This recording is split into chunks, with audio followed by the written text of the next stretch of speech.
our main goal is to connect local growers of fresh produce to individual customer facilities. The customer facilities could be local schools, offices, apartment complexes, or cafeterias and restaurants.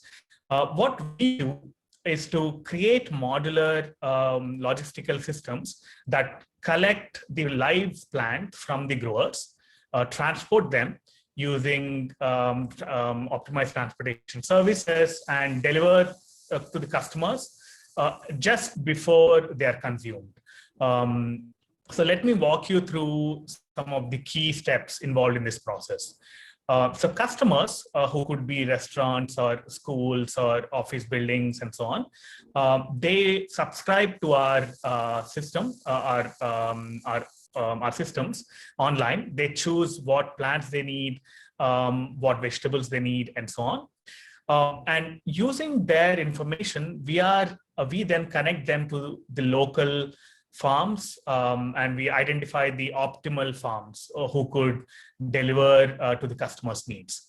And then we use optimized replenishment schedules, where we take the live produce without plucking them, take the live plant and transport them to the customer location.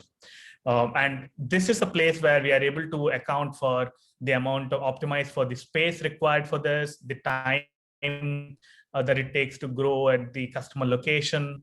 And we take all of these factors into consideration and create the replenishment schedules. The customers then receive the live plants, and we also enable the systems at the customer location, where we rent out some space at the customer location and build them systems that allow last mile growing. The last mile growing is the last part of the growth of the plants, where they reach their maturity and they can be consumed right after they're ready to be consumed. And then the customer then plucks the plants right before consuming, and then are delivered to the last to the plate of a consumer. Now, what does Rongo do in all these steps? So we optimize for the farm choice based on the customer preferences, availabilities, capacities, and so on.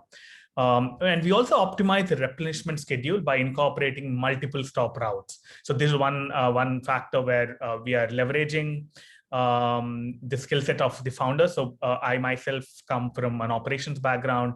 I'm an academic, and I have developed algorithms to do this in the most optimal manner, which I've also implemented at Amazon Grocery. And we also provide analytics and technology for the customer to enable this last mile producing, where the customer produces just before they consume. Now, how is Rongo different? In traditional systems, as we all know, the produce is harvested, cleaned up, stored, packaged, and transported to the customer. Now, each of these steps involves a lot of wastage and also reduces the shelf life, because as soon as the plant or the leaves are out of a live plant, the shelf life starts clicking. Now, what does Rongo do? Rongo transports live growing plants. So the plant is always fresh until it reaches the customer. And it does not need packaging. So there's no need to package to maintain the freshness, because it's still alive. It therefore also requires less temperature controls. It doesn't need a lot of sophisticated cold storage or cold supply chains. It just needs a normal temperature for the plant to be alive. And this also allows the customer to produce freshest produce possible. And what is the value that they're adding? So firstly, by cutting down on a lot of cold supply chain logistics, we lowered the carbon footprint. We are also removing packaging, which also adds to wastage. We are also reducing wastage that happens during each of these steps. And finally, we are also leading to increased quality at the customer level, where the customer is able to eat produce that has been plucked maybe half an hour, 1 hour before it's consumed. So I hope Rongo, we can scale and we can connect local farms to the end consumers using the state-of-the-art logistics technology, and we hope you can be part of our mission. Thank you.